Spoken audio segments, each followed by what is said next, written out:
Hey, welcome everybody. I was just sitting there. I almost ran late because I was already having a conversation with my guest, Mr. Merrill Kazanchian, who is runs Metal Detecting NYC and iratemetaldetectors.com. If you're new to the hobby and you want to learn about the latest detection equipment that's out there, this man has bought, purchased, and let's just use the word obsessed over every detector that he can get his hands on. And the one thing I can tell you about the man is that he truly loves our hobby. And for that, his passion inspires the rest of us a little bit on the creation side.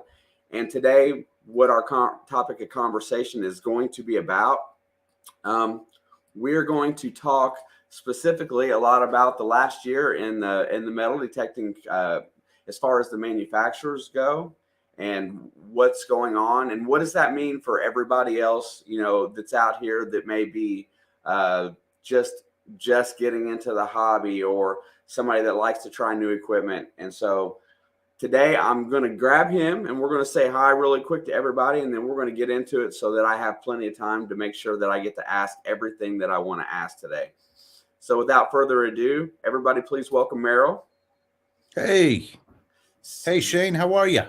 Sir, I'm doing well. And before we get going through some of these nice folks that have joined us this evening, how many detectors do you own now? 20 what? I think it's 21 right now. 21 right now. And have you got your settings memorized on all of them? I got to know, or do you have to pick it up and think about it? You have to pick it up and think about it. Like anytime that you stop using something, you lose a little bit of the knowledge that you had. It's not like a bicycle. I mean, it is. You get back to it, but you start to see it in a different lens. And that's what this was about. I wanted to know, YouTube gives you a little bit of revenue that you could play around with. I figured it would give me a bigger worldview, or a different worldview. And it certainly has. I've learned an awful lot. So I'm going to blow through this chat really fast, and we're going to say hi to as many of these good folks as we can before we run out, before the time goes, because like I said, I got a million questions today. And it's been probably, when was the last time you was on here? About 2 years ago? Yeah, that sounds about right. Man, time goes by so fast. I'm glad we're not aging very fast, so that's a good thing.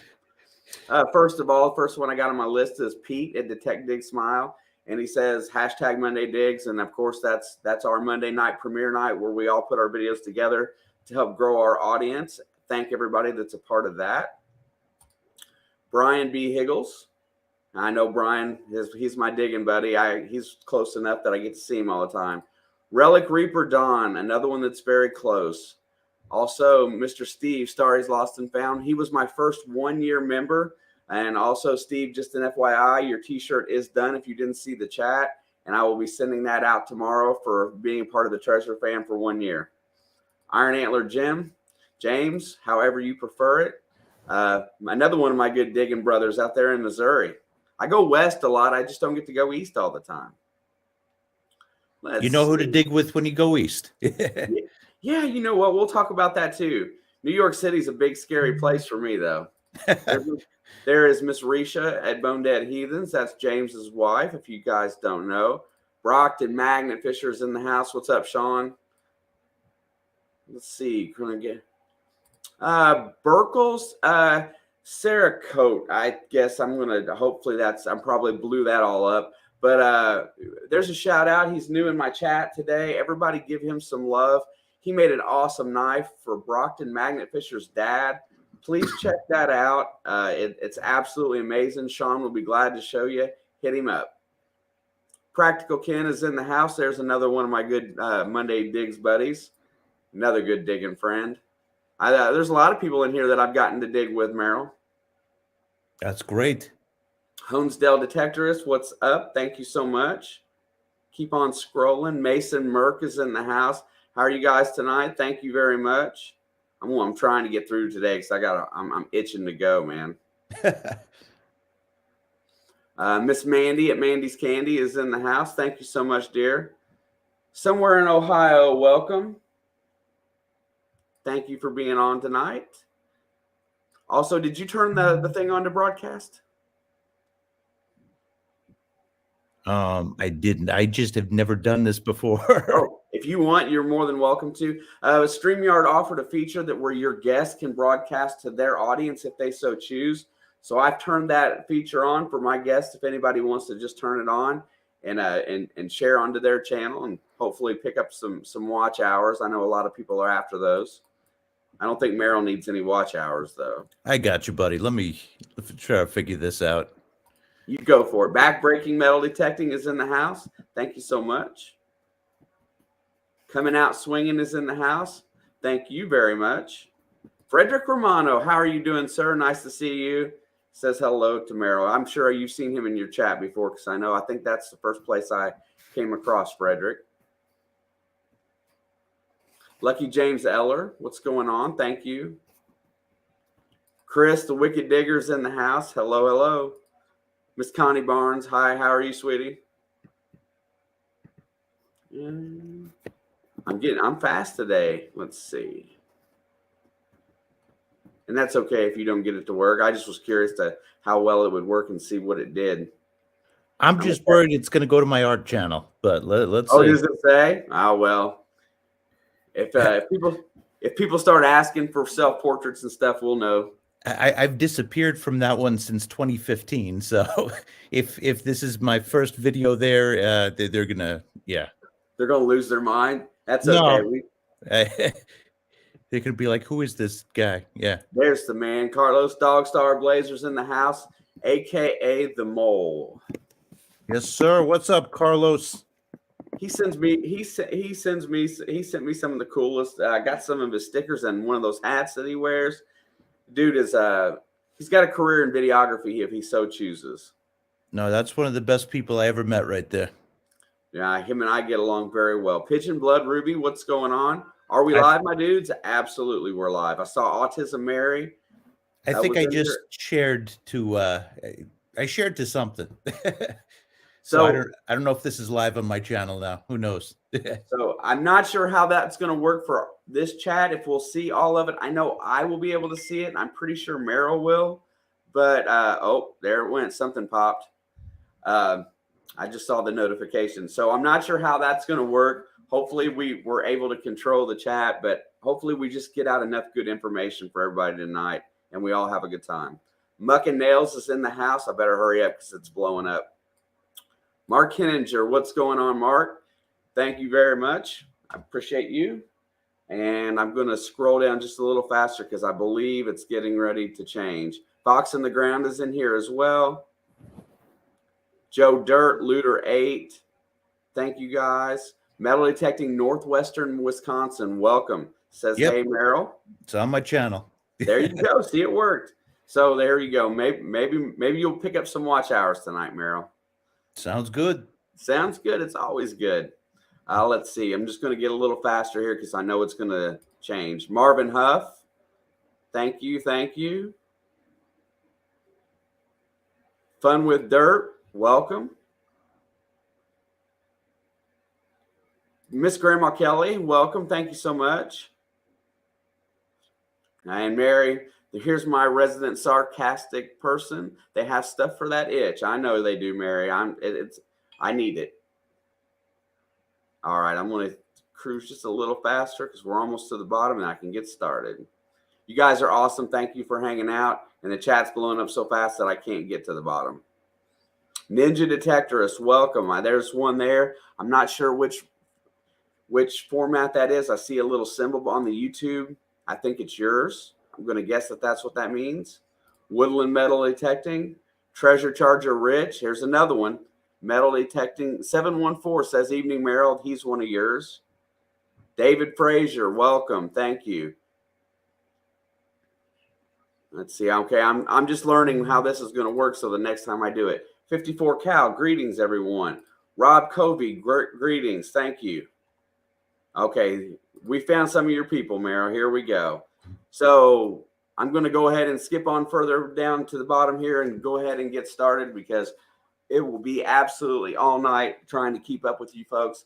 Hey, everybody, first and foremost, let's thank Merrill for his time this evening to let me probe him into this industry that we have right now and his view on the hobby. Thanks very much. Of course. All right, man. Well, you know, like we've just said earlier, I think most of where my conversation really wanted to begin today, and that goes back to, you know, a couple years ago when the rumblings of this Manticore came out, and a lot of people thought it was going to be the Equinox 1000, which that still may come. I'm not really sure since they did the 7 and the 900, and you know, your first impression of that machine as it came out. Do you feel like that changing the VDI and everything, they were trying to keep up with Deus and try to work towards that format of going away from their, you know, lower number scale? Did you feel anything like that, or did you feel like that was just an independent next step for minelab? I mean, I go back and forth with that, to tell you the truth. I think the target ID is something that I am less dependent on the longer that I detect. And, you know, I've done the target ID Bibles. I think I have like 4 or 5 on my channel right now. I'm due for one with the Manticore. And the more that you study that, the more that you see how those numbers are irrelevant. What is relevant is it an iron signal or is it a non-ferrous signal?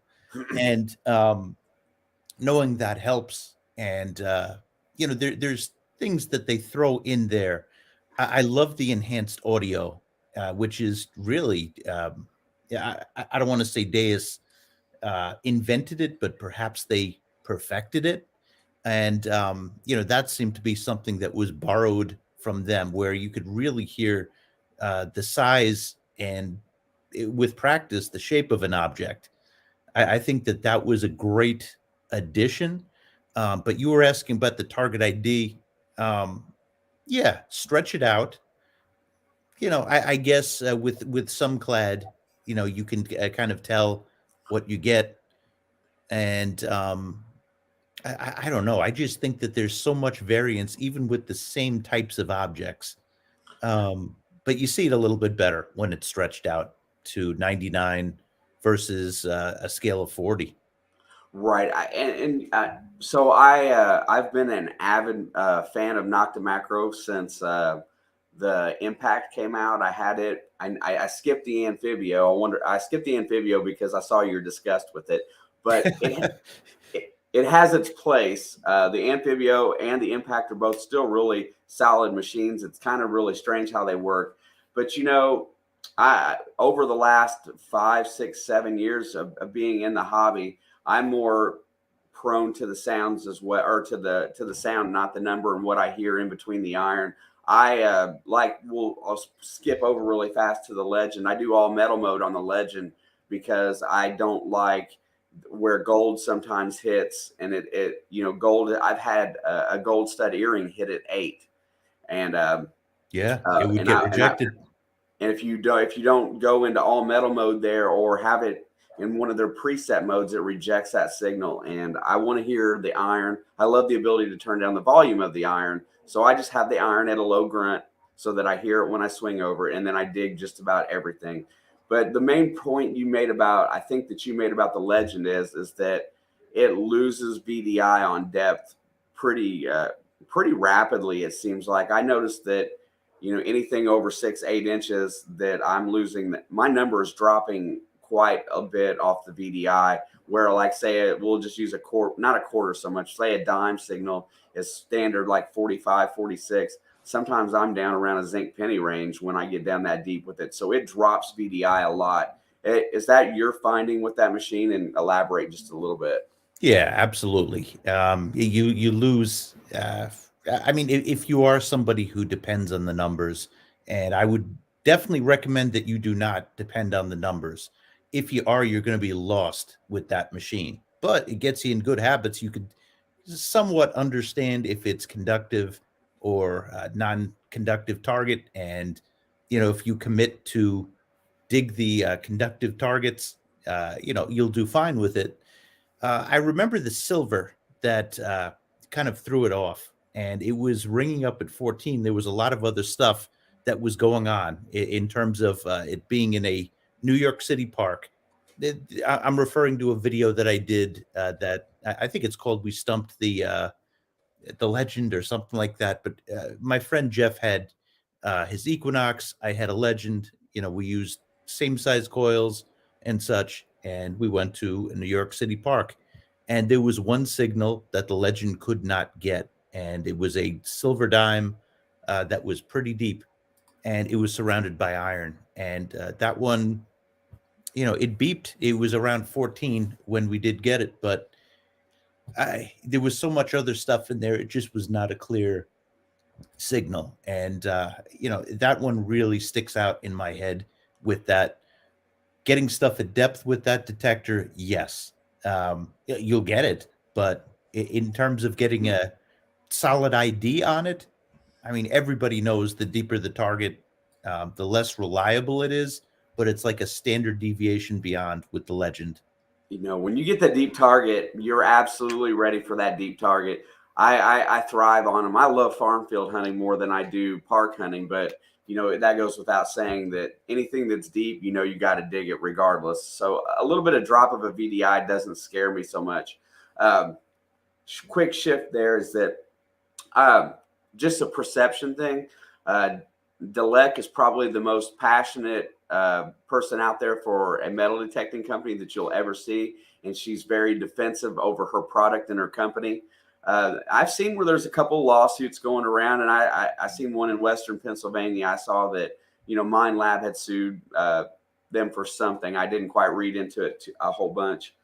The price, as far as we're going to go, the quality of the machine and the price of the Legend really makes it stand out pretty much above everything else, because you're about 40% of the price of like an 800, maybe 50%, and you're getting very similar depth and quality of detecting. Would you agree? Yes, you are. I would wholeheartedly agree. Some people will laugh, but I consider it a peer of the Manticore. Yeah. And the Equinox and the Deus too. It's a peer. I'm not. Am I saying it's as good? I prefer the other ones to it. It can hang. It can more than hang, and we're talking about a third of the price. There's value there. It beats it in Absolutely. value. It does not beat it in performance. So now the next part of that is that I just wanted to go through that because I'm a Legend guy. I've already on my next video that's coming up is Legend versus Manicore, because my buddy got his Manicore and we got to go out and bounce off a few signals together when he first got it. We heard the same thing. So, all things being equal, there's a lot of people that love the minelab equipment right now with the new Xterra, and then you got the 6, the 7, the 8, and the 900. How much difference is there really between the 6 and the 900 right now, and those 4 machines, or vice versa, the 8 and the 900 and the 6 and the 700, realistically, for somebody that's interested in buying a new machine? Nil. The answer is nil. I could answer in one word. I had the 600 and the 800, and actually somebody in the audience, Rob Covey, who's here, I dig with him, and he has the 900. He also had the 700, and he's let me use his, and it's just got a very similar feel. I won't say that it's better than the 800. Yes, it has the split target ID, more stretched out. The sensitivity, I don't know. I look at that as like the cutting of a pizza. I know that it goes up a little bit higher. Is it like a pizza, or is it a higher amount? That's the essential question. I kind of feel it's a pizza. Then again, it does go a little bit wild when you get to those higher numbers. I think the answer is nil. The machine that I've pulled the most with in my life is the Equinox 600. And then after a while, I moved on to the 800. And really, I'm going to say very little difference. I saw no difference. I saw no difference. It's really no difference. Where you want to get that is, let's say that you are somebody that's going underwater. That's when you want to get the 900 or the 700. Let's just say 900 for now. I'm tired from work. I'm blanking. Yes, the 700 is I'm trying to think of the headphone configuration of the 700. I'm blanking a little bit on that, but I know the 900 comes with the Bluetooth, fully submersible. I'm pretty sure the 700 is too. Um, if you're going to dunk it underwater, that is when you want to, get the other equipment or get a legend. Yeah. So I haven't even heard. Have they had any of the leaking issues with the new Equinox series or the Manicore? Has that been one of the things that's popped up yet? I got yelled at. I threw mine in my bathtub, and like everybody was like, "That's not a real test." I'm like, "Listen, the water temperature right now is like below freezing. Okay, well, it wouldn't be below freezing, or we'd have ice, but it was pretty close. Um, that probably didn't count. I did that in a video. Um, I think it would be all over the place if that started, because that's kind of like where minelab burned a lot of people. People had to get it replaced a number of times. I'll say, in fairness, they were great about replacing it. um, Absolutely. my friend Lou, Indiana Tones, he was just about to be out of warranty. Had his detector for 3 years, and they gave him another box. His broke, and they were more than fair with the replacement. It had to cost them a lot, but they were great with that. But still, it annoyed a lot of people. It was something that anytime you don't have your best detector, you're disappointed and you're frustrated. Um, we would have heard if this Yes. continued. I think it would have been deadly for them if it did, and it didn't. That's one of the things they got right. Well, I'm glad because I love the Equinox, and I got friends that have the 800, both of them, and I'll use it consistently. But a lot of my friends they refuse to put it in the water whatsoever. And I Hmm. take my Legend and I just throw it, I submerge it. If I was to buy one of the new machines, that's the first thing I would have done. I would have filled my bathtub and I would have set it in there for an hour just to see if it bubbled. Because I would want to know, right? I would want to know right off the get go, Yeah.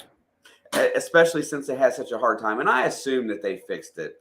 Now, I heard, when I watched the video when you basically had your power discussion over more power, Hmm. and then I didn't get a chance to follow up with that. And I know the last thing I heard was that minelab called you that following week. What was that discussion like?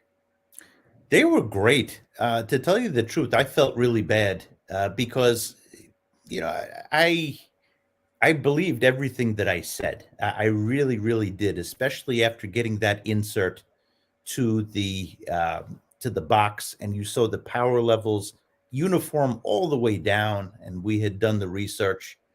Dan Blankenship actually had done the research and believed it.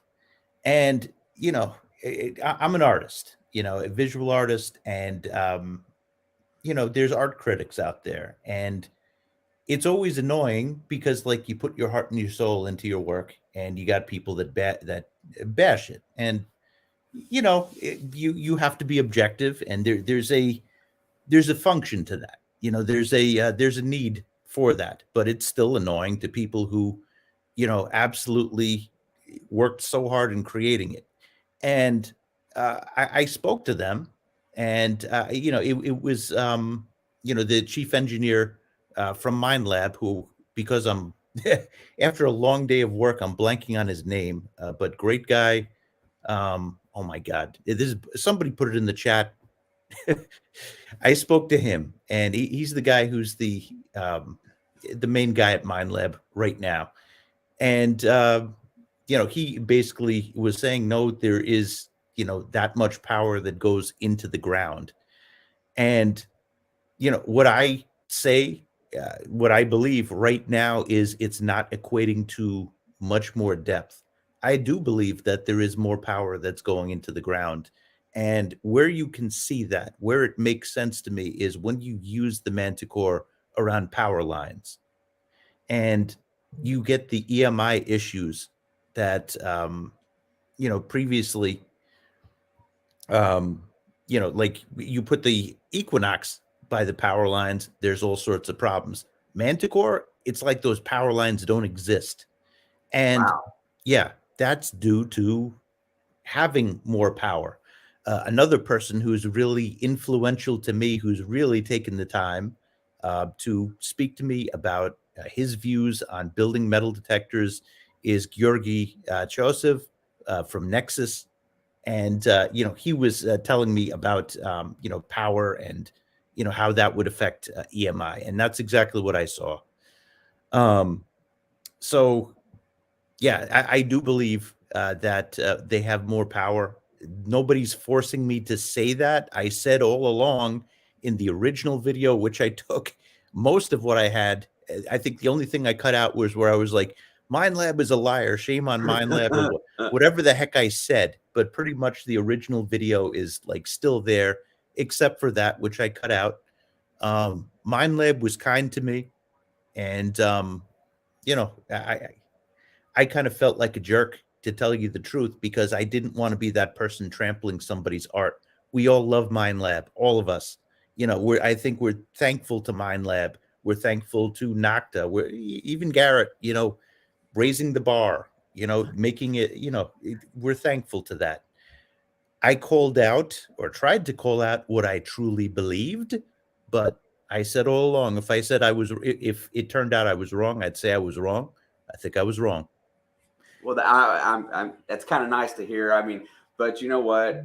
The thought that went into that video and the prep and trying to make sure that you had your information straight and put out a quality product, regardless of. And I get the whole output thing. I went to electronics school. I didn't quite get that far into it as to knowing that stuff.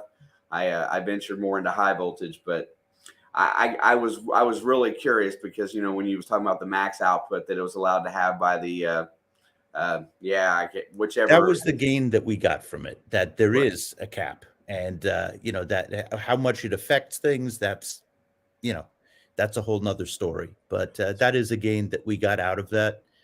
um I want to repeat, I don't feel that it is getting much deeper into the ground, if any deeper. Where you will see the Mhm. differences is with small objects.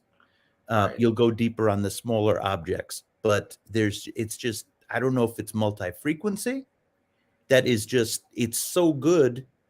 Like the US has fighter aircraft. I was just watching a short on that. It can't go, I think it's the F-24. It's designed to only go supersonic at for very short bursts of time, because it's the radar signature. It's designed to elude radar, and it heats up when it goes supersonic. So there's different reasons for all of the tech that we have, and in terms of simultaneous multi-frequency, it is so agile in places like New York, where you have lots and lots of stuff. And maybe it's not meant to be that super deep machine. Maybe that's what we're giving up. Like SR-71 Blackbird, for an analogy. Yes, I'm a plane geek. That will go absolutely so fast. Can it turn very well? No, it can't. So detectors, tools that we use, they all have their strengths and weaknesses. Simultaneous multi-frequency is so popular right now, but I bet we're giving up something. And Yeah, that's what we're looking into right now. absolutely. I was, the multi-frequency thing. I remember all the stuff I read and saw, and I thought, hey, this is a great thing. And a lot of times I think it's really great in certain areas. I think Mind Lab's statement originally, like, it paints a better picture of what you're kind of looking at. I do believe that at times, but there's a lot of times that I'll come out of multi-frequency and go and check something in a single, usually like a 5, 10, or a 15 frequency on whatever I'm using. And I hear that signal just as well. Sometimes it may be a little different. Sometimes it may throw a different VDI, but I'm a dig it all kind of person anyway, but I still seem to hear on the single frequency. Do you believe that single frequency still offers the max amount of depth when if you really want to narrow it down to something like that, or do you think the multi-frequency keeps you going deeper? That's a great question. I don't think that I'm qualified to answer that. I always like to say I don't know when a question is beyond my technical knowledge. Observationally, observationally, I would say yes. And I mean, what really messes with my head is I have a lot of experience with the Equinox and the 15-inch coil, and boy, did that make a difference. You know, a bigger coil, you know, you'll get down a few inches more, and that was a multi-frequency machine. I'm trying to, I mean, I'm looking back on the deepest I've gone, and you know, I try to make the estimates as close to a measurement as possible. There was one target with the Amphibio that was just a crater. That machine let me down so many times, but I'm telling you, and maybe it was user error, I don't know. But one time I got all of the stars lined up, and we went down 16 inches with that thing. Solid. And yeah, yeah, that was absurd. Um, Managing it, man, it's for me, it was not a fun detector. Well, the early high end Noctis, I believe, they were so chattery that they took so much fine tuning to get to for your current condition to get it correct.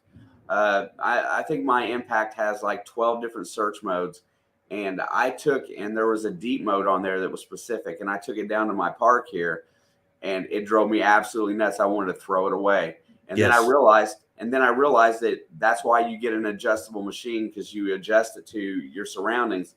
But in your back of your mind, you want to dig the deepest targets. You want to go as far down as humanly possible and find that, that 1700s gold or silver, you want that. So a lot of times you have to weigh it out on what you can handle mentally before it drives you crazy. And that's what I found with the early Noctis.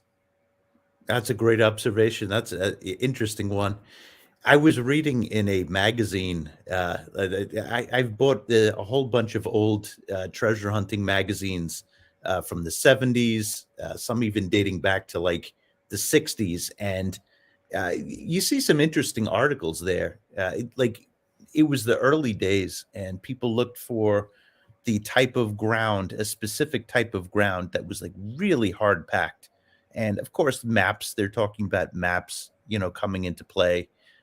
But they wanted soil that was like really hard packed. And they were talking about getting stuff from the 1700s at an inch or two. I've pulled a few of those in my life too that people have just totally missed.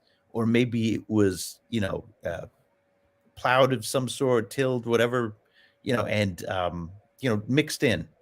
And you get a few, like I pulled a Real, from 1750s at like an inch, and it's like, what?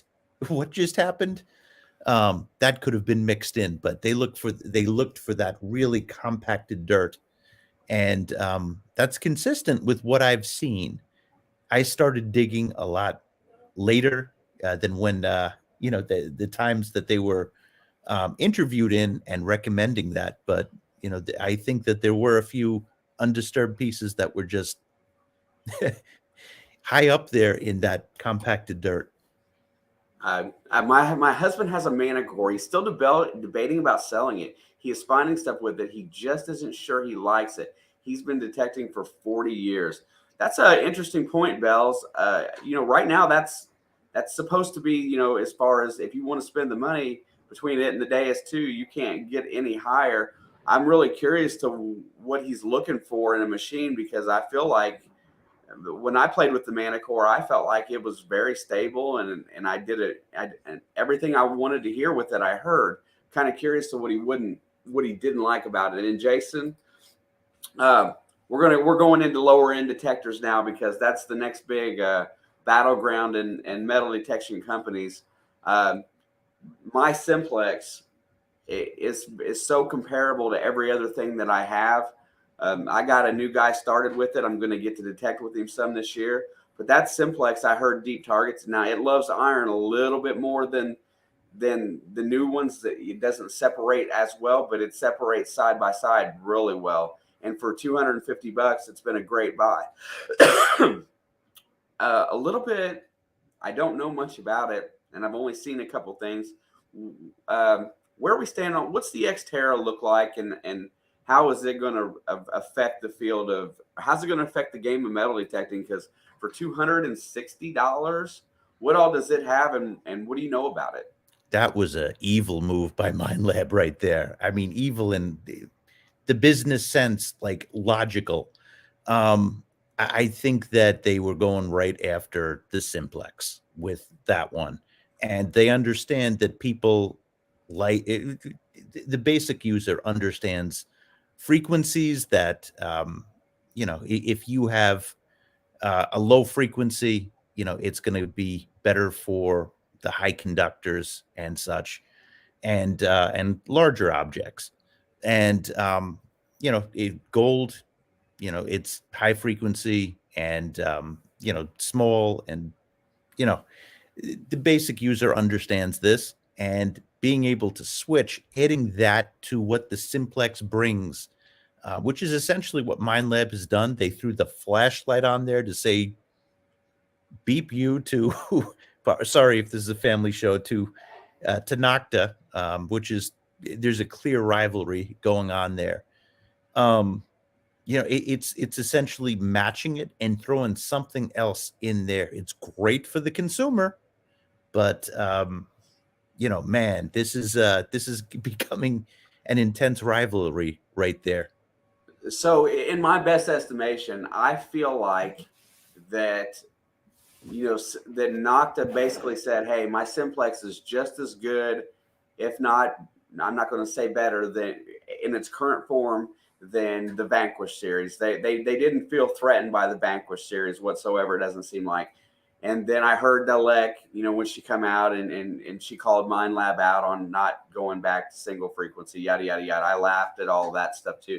I think she's an absolute trip. So now, and then was this currently being developed, this new mode of simplex, or where did this come from? Because then all of a sudden I heard the Xterra, and then I heard the new line of simplexes. Have you seen those yet? Or what's interesting? It's almost like minelab was ready, but I'm speculating here. Yeah, I get it. Nocta was not, because I did searches after Dalek did that video, and there's nothing out. And meanwhile, minelab, if you did a search for the Xterra Pro, there were people that had it in their hands already. There were leaks of that. And I don't know if it was just 3 prototypes, if they're trying to create buzz, take buzz away. But I really think that Nocta has owned that market, the intro market. I mean, I've been recommending them for the past few years because really that was a groundbreaking machine. Well, metal detectors are designed to be groundbreaking machines, especially with the assistance of shovels. Right. But it was truly a groundbreaking machine. I wanted to, there was an interesting question about the Manticore and the lady whose husband owns it. I wanted to point out, like, there's impossible expectations for that device. Totally impossible, because it's coming after the Equinox. Like, it's almost like, the Beatles following up Abbey Road, Michael Jackson following up Bad, like, what comes next? Like, that is like, that had the monopoly on treasure detectors, from 2019, maybe even 2018. I know it was like late 2017 when it came out, 2018 to 2020, early 2022. Every video that was out, somebody was using an Equinox. Like, you had an occasional Garrett, you'd have an occasional, other manufacturer. But man, I'll never forget it. You go to a park, you see other detectorists. Hey, man, what are you using? Equinox. It just, maybe it's New York. It just owned New York. So it was impossible to follow that up. Like, you don't get monopolies in an economy as diverse as America's, or I mean, it's a global economy now. You don't see that very often. Everybody using one thing, but it did the job. It invented separation. It really, like modern separation on a metal detector. It was like one or two standard deviations better than anything else on the market. You had to try it. When you tried it, it was like, okay. Now those days are gone. Everything has been dug, this machine unlocked. Not everything. No, if everything was dug, I wouldn't. We'd all be crying. Yeah, I'm pretty sure that we're going to have enough to dig at least for our lifetime going forward, and then Yeah. and who knows what's being dropped today that will be considered treasure in the future, right? Yeah. I mean, we haven't even got to that side of it yet. That's right. So, for the consumer, and look, and I'm going to say that, there's a lot of people that come out here that are hobbyists that want to have the newest, latest, greatest toys. There's people that are skeptical about getting into the market. There are all different types of consumers out here for this product. All I can think of in my mind is with, let's just say, two new Equinoxes, a Manticore, an Xterra that are just all recent, out with a new Simplex line, Legend last year. All these detectors hitting the market is going to tell me that there's going to be some opportunity for folks at a very, very, very reasonable clip to either pick up something used or something new that's going to last them for as long as they want it to last. And once you flood the market with something, then people like you are going to have more opportunity to play with more machines for less money, to test and make your books. By the way, I rate metal detectors. You can buy a Target ID Bible for most every detector that Merrill owns. And that's probably one of those things. I think I'm just going to buy the one for the Legend just to see what it looks like. But I know there's a lot of time and effort that goes into that stuff. And by the way, thanks, buddy. I know that we're looking on this, and over on Merrill's channel, we're sitting over 100 and some change, 187 in here total tonight.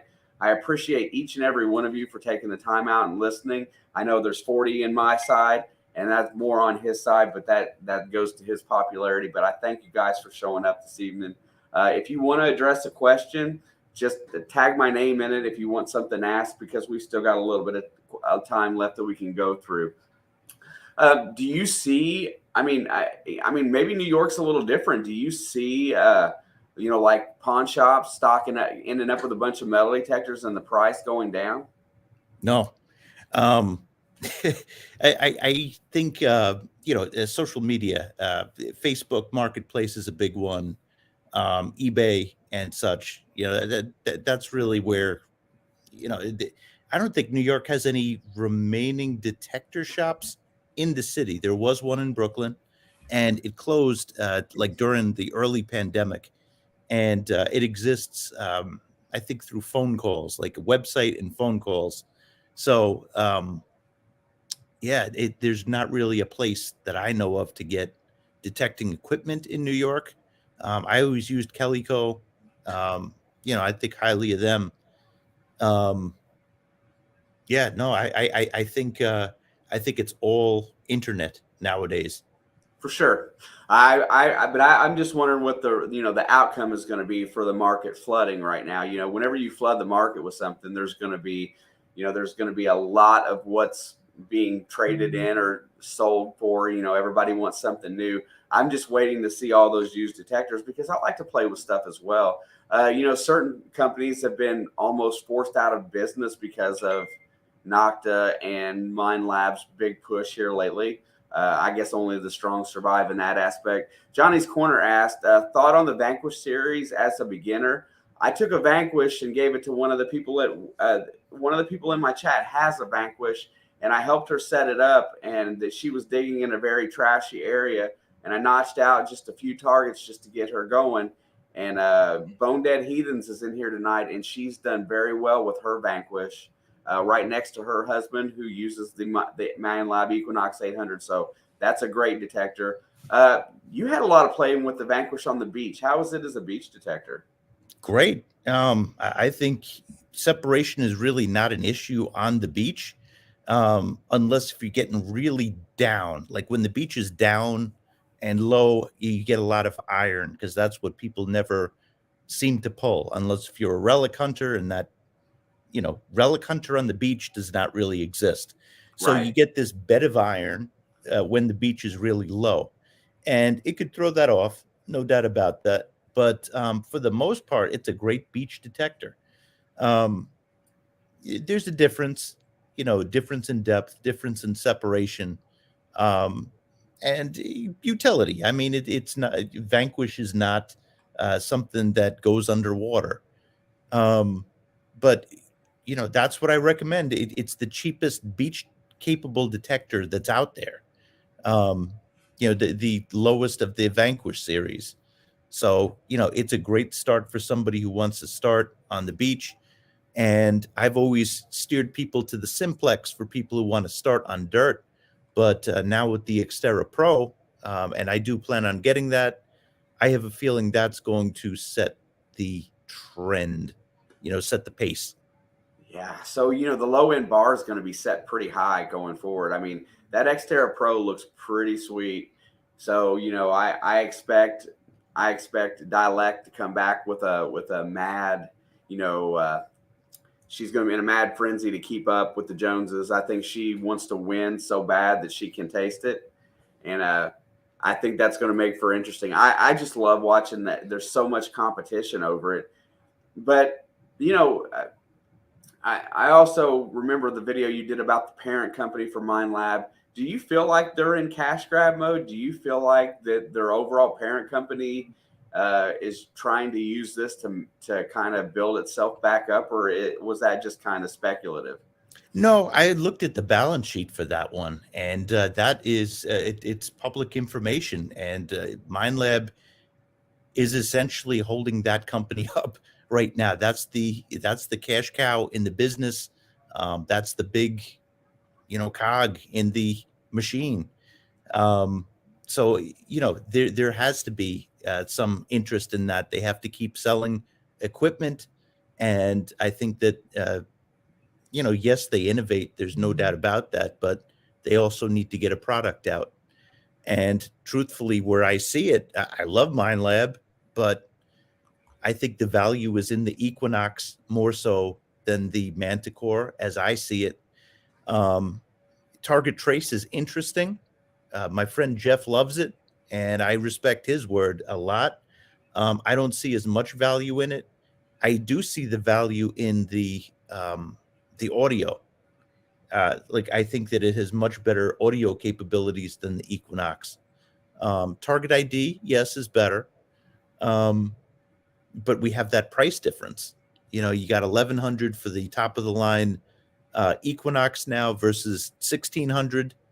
I would give the value to the Equinox line. You could even say, hey, I want to get a 600 right now and pay $600 for it and really not get too much less than what you get with the Equinox 900. So, I think the value is there. Um, and in between, you get the Vanquishes. You have a lot of interesting choices. Yeah, I think I just always try to think about, hey, what's it going to bring tomorrow? What's the next thing going to be? Because we're all of this mindset. When something new comes out, new toys, we're all a lot of us are guys that are just waiting for new toys always. I think that's what's really cool. My friend Rich Treasure Charger asked if he thinks that there's a better pinpointer than the Garrett Carrot. I'll ask that one to you because Oh, I've used the Garrett Carrot and I've used the Nocta pinpointer and the MindLab Profine 35. I have a little bit, but do you think there's one that's better?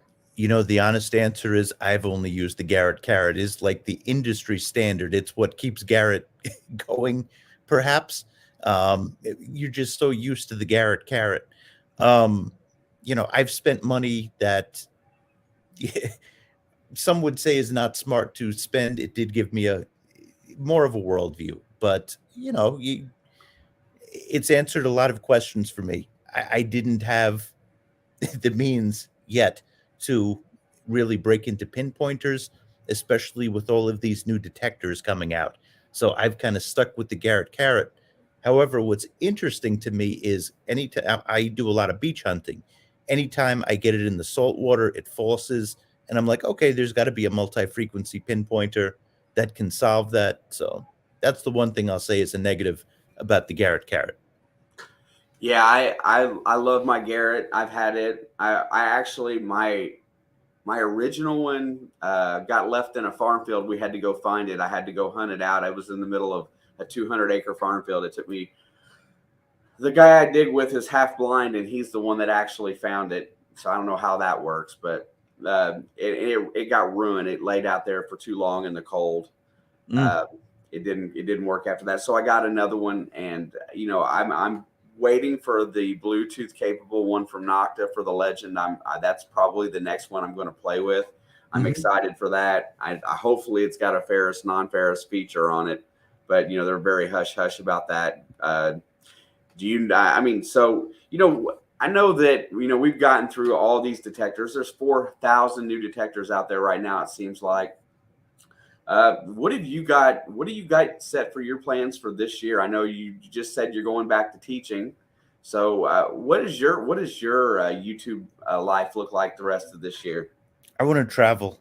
Travel is very important. The kids are getting older, and my son's about 3.5 years away from college, and my daughter just turned 10, and travel. The pandemic, everybody slowed down with their travel, and those years, you know, you want to make up for that. So I've actually been spending a little bit less on detectors and more on travel, um, with the what YouTube gives and such. And I do plan on getting the Xterra Pro, and I'll continue to get more detectors. But I've had a lot of the questions answered in my head, and to give you a soundbite, they're all very similar. We pay for uh I mean, if we get told and it's proven that one will get us down another inch with better separation, you better believe we're going to pay top dollar for that. um Competitive advantage, but really you could spend the same energy on getting on better ground and perhaps get better results. That's the interesting part of the equation.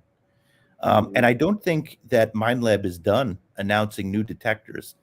I'm probably going to piss somebody off by saying this, but the CTX 3030 at the top, like that's a 20, I think it's 2012. Yeah. Um, it's either 2010 or 2012 detector. And I'm sorry, modern separation, it does not have. Does it have a lot of great features that help you inference? It sure does. But if it can't separate, you can't use it in a place like New York. And Right. I took it out a bunch of times, and I just could not get comfortable with that detector at all. And to me, it is just, I know somebody is just like, "Oh, I'm turning this video off. This guy doesn't know what he's talking about, and he dresses in orange and but I just did not. It did not connect with me at all.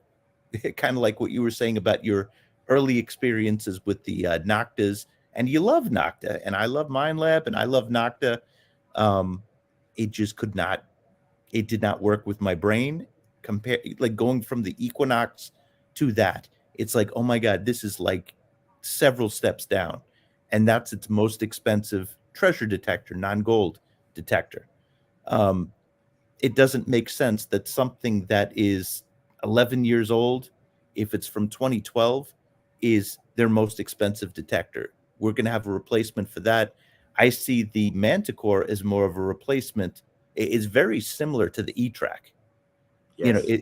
It's an E-Track, and they took that off the market. So I bet we're going to have another announcement from So MindLab. really, really fast. A $300 detector can out hunt a $2,000 detector in the hands of an experienced detectorist. Totally agree, Ben. Thank you for the comment. He's over on Merrill's channel. And Pete says Merrill dressed in orange for Ohio River history. Absolutely, it's my favorite color. It's entwined in my life. everything I have is that color, and he matches my little overlay that I made for today. So absolutely, Pete, I planned it. Yep. it's completely planned out.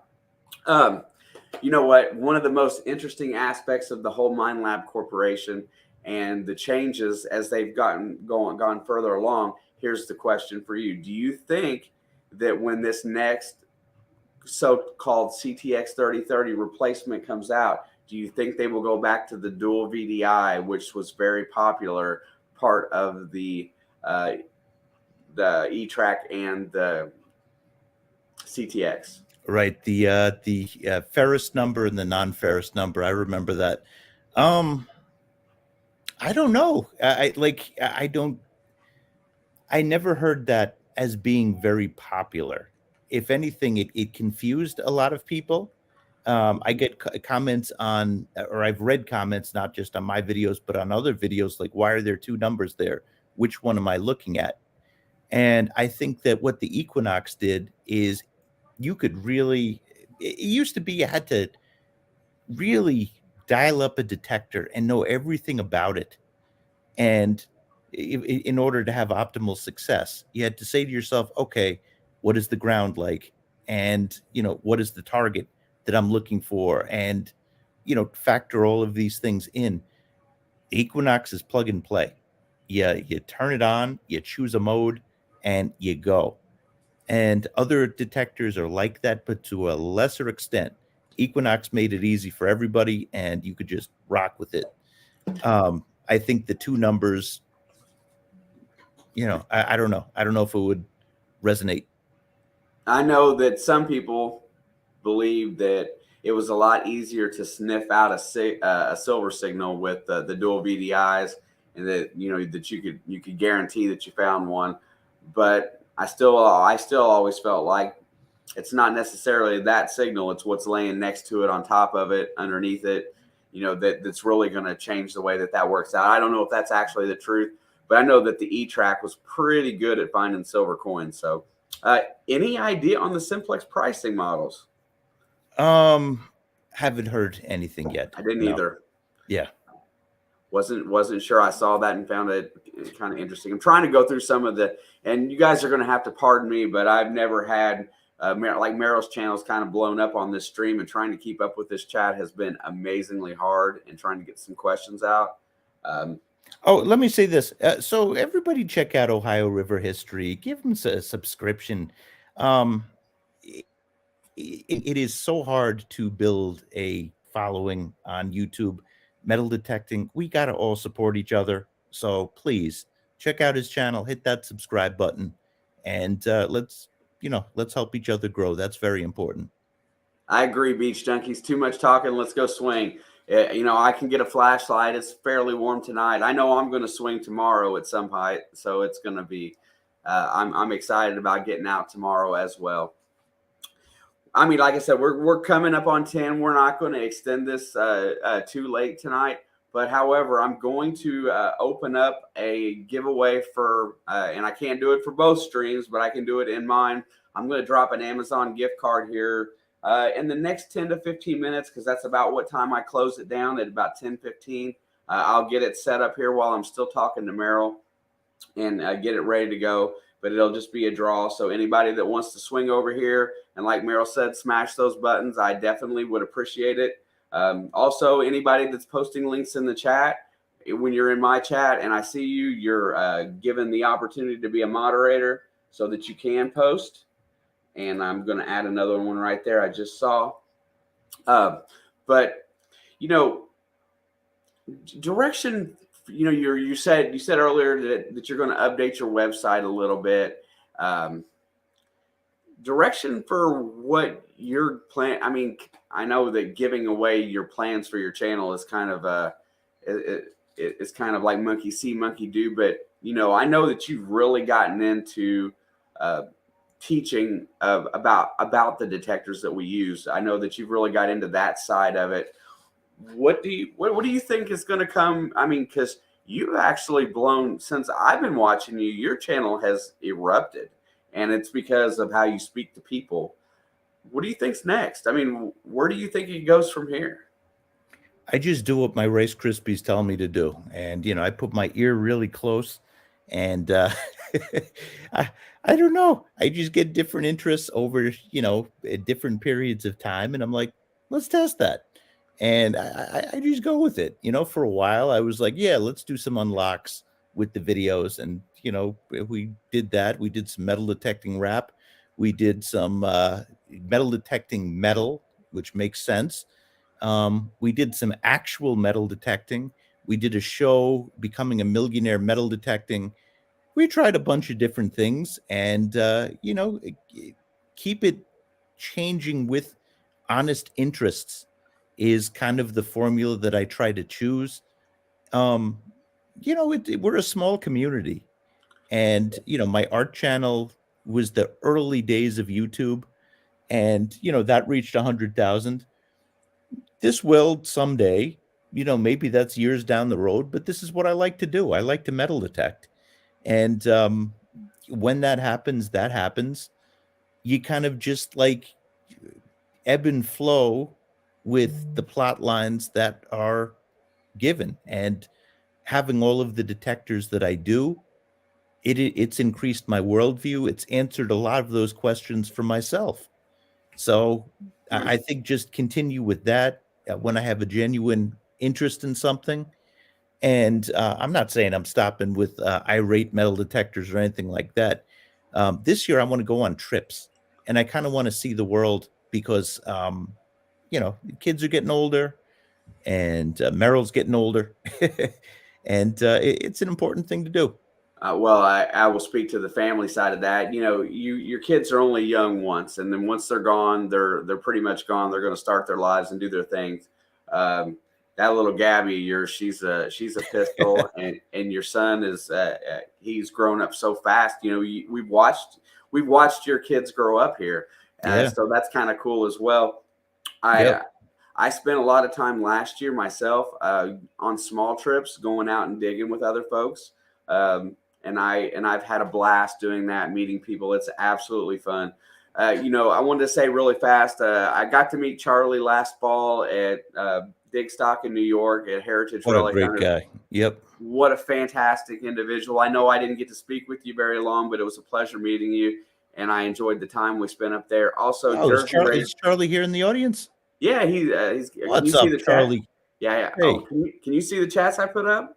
No, I didn't. Oh, that's why you haven't. Okay, so I've been trying to delegate all the chats going between your channel and mine, and I get some of them and I miss them. But Charlie is in the chat. Also, Gigmaster was in the chat a little bit ago, and had some nice comments as well. Uh, my good friend Rachel at Jersey Ray Diggs wanted to make sure I told you hi, so I'm not going to fail her. She said hello, Hi, and I Rachel. do apologize because this chat tonight has been incredibly fast, and everybody that's came over to Meryl's channel and to mine and watched tonight, it's absolutely fun doing this.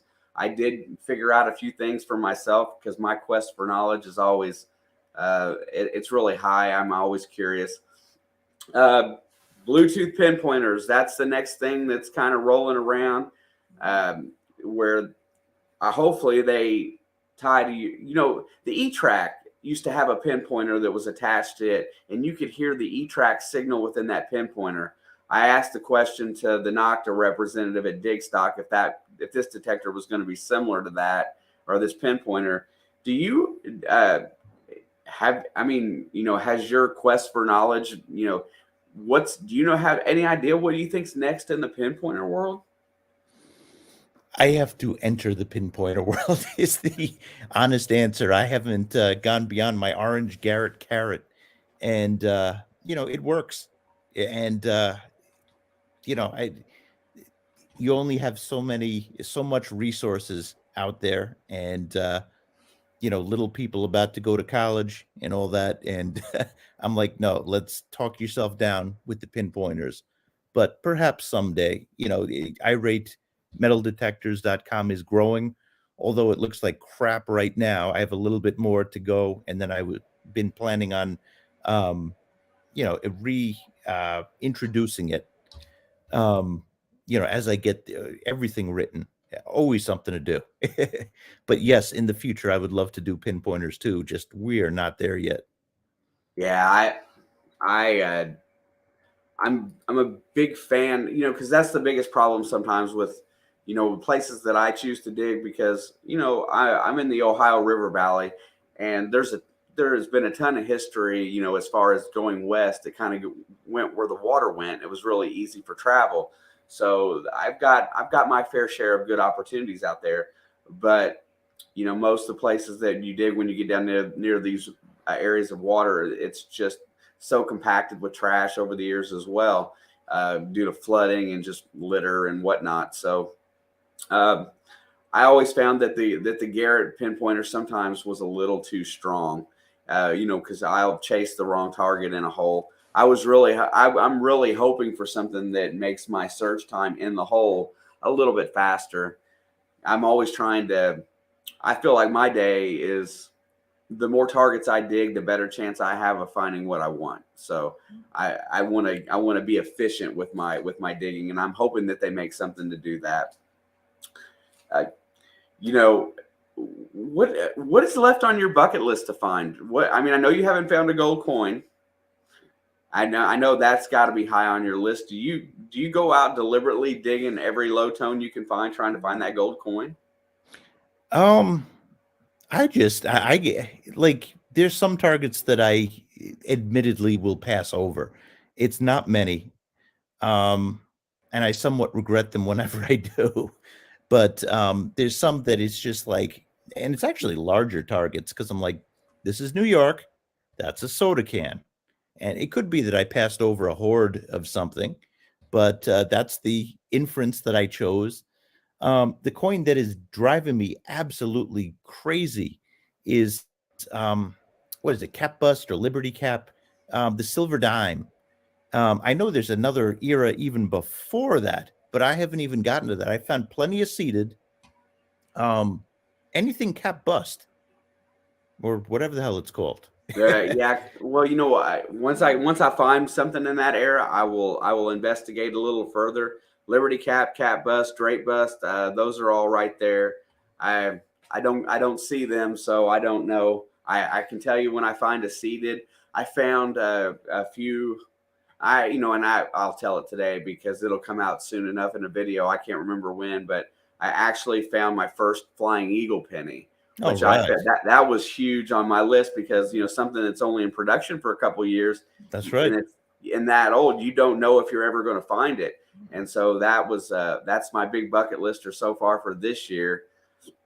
But I would love to get it. I've got one British copper, and I got that when I was at Digstock in New York. I would really love to get into some of the older silver. That's what I'm looking for more than anything. I haven't found the seeded yet. The barbers, the dimes, I don't find the quarters much. People didn't lose that, I guess.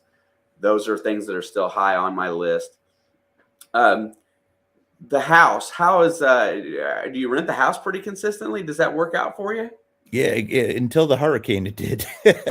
Yeah, because it was in Cape Coral, and that was Cape Coral and Fort Myers was the epicenter. That's an earthquake term. That's where the hurricane hit, and we got the wrong insurance. It covered us, but the deductible was pretty high, 25,000. So it's been fun paying that off. We're still working on that. But still, we're trying to make this a year of travel, and we're definitely planning on going back down there. Even though I did not find much on my first trip down there, there was something really awesome about detecting there. I loved Sanibel Island, especially, which really got hit hard with the hurricane. Um, the house kind of pays for itself. Um, like it's not it takes a while for Airbnbs to like really establish themselves. Um, nobody has actually, and I haven't told anybody this. I offered, people on my channel, like, use a metal detector. I don't know if somebody from my channel has actually gone down, but I gave instructions on my site. You email me, I'll talk to you, through using the Nocta. I don't think anybody has used that yet. So that's a bucket lister for me to have somebody rent the place in Florida and actually use the detector that is there for people to borrow and use on those great beaches. So that's a bucket lister too. So, I assume that is on Airbnb website. I would assume, right? Airbnb and Verbo, yeah, and also on you can get a link to it on my website, iratemetaldetectors.com. Yeah. So before we get out of here today, I got about 4 or 5 more minutes before I start closing it down. If you're in my chat, I don't know how it's going to work being cross chat, but type in hashtag. I'll just write it once, and after that, hashtag capital NYC. And we're going to drop a $20 Amazon gift card tonight just because to thank Merrill for being here. And it was such a great crowd, and it was a lot of fun seeing my chat go like that again, especially since he added his channel in. And it gets me prepared for the opportunity that I get that many people swinging in. Drop that in there, and here in about 4 or 5 minutes, we'll draw that bad boy out. If you're over on Merrill's channel, swing over here and stop by mine. Make sure you subscribe and hit the bell. I do kind of check that stuff, but yeah, it's all good. Man, I got to think that how long have you been on the metal detecting side now? I mean, honestly, when did you really start pushing it? Because I'm trying to think if it was 2018. Is that right? So I started metal detecting in 2012, and I started the channel actually in 2015. I uploaded like 6 videos, and then I took a break for a few years. I went into administration in schools and in charter schools, and that's a whole nother story.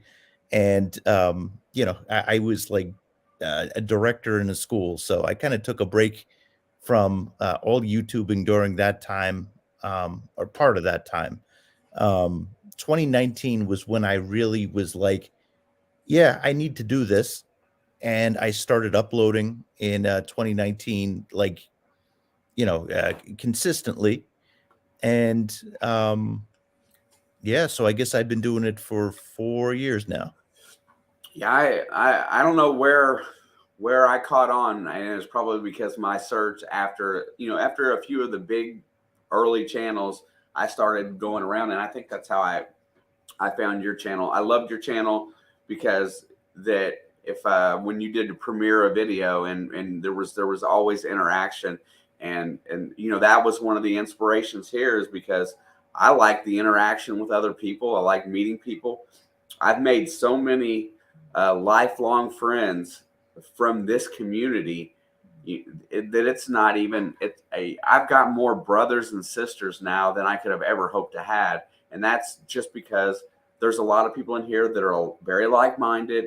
They're very similar in personality. There's no drama. There's not a lot of BS.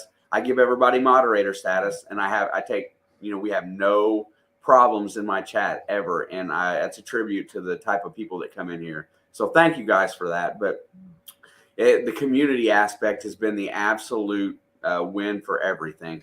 Team Lynch dropped a 1999 super chat. I believe that is in yours. Thank you, Team Lynch. If it's in yours or in mine, whoever gets it, thank you very much. Teach Lynch Beach Metal Detectors. They're awesome community members, and I thank you all very much.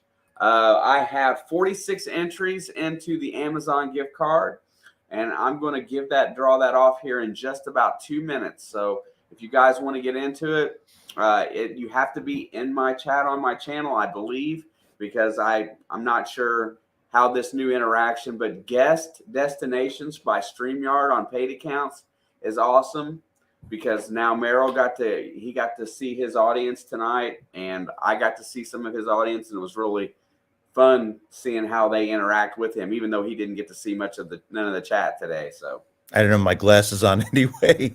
And as StreamYard is getting really sophisticated, I got to read up on it.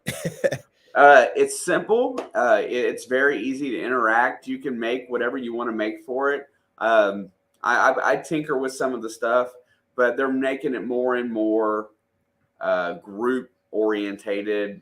and the price really isn't that bad. It's a good spend if you want to customize it. I didn't even put up a logo today or anything. I'm in like bad shape. Which one of the Ohio River? There we go. We'll use my new one. There's the new one. See, put that up there. You probably don't see that either. No, I do. Still have 47. Oh, sorry, I didn't see that. Where did that go? Why do I not see that, Brockton? Ken, thank you very much. Ken dropped 10 memberships in the chat today. That is completely awesome. I can't see it for some reason. Let me get over here. Oh, yeah, they are. Oh, Lord, that's going fast.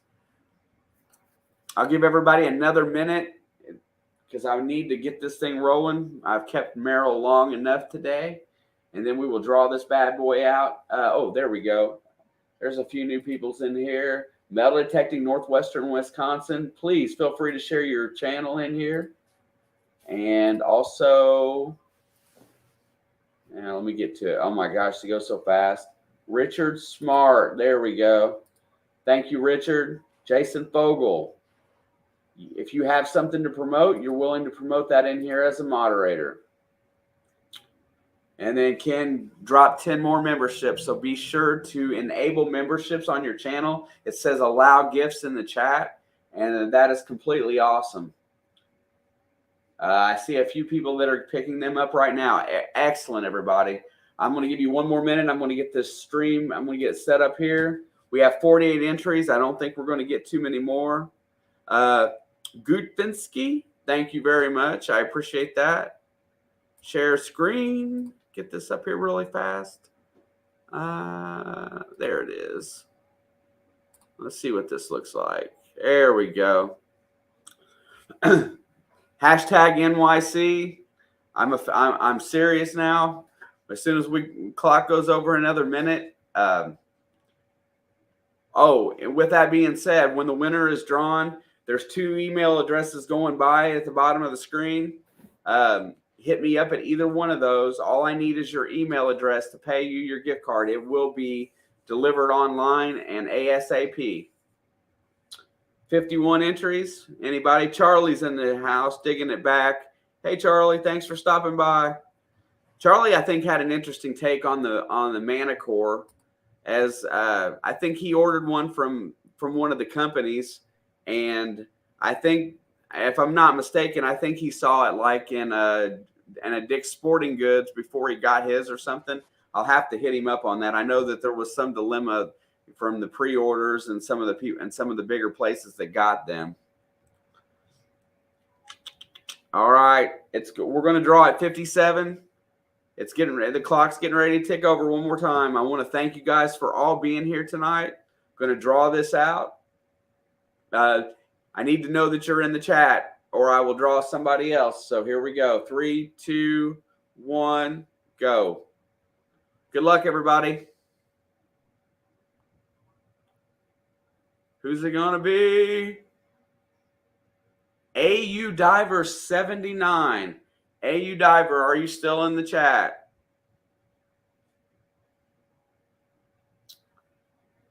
AU Diver 79. If you're still in the chat, please drop me a message here before this next minute or 2 goes by, or I'll draw it again. There he is. No way. There you go. Congratulations. There's 2 email addresses going by at the bottom of the screen. Hit me up on those, and all you got to do is send me an email. Say who you are, and I will send your Amazon gift card out ASAP.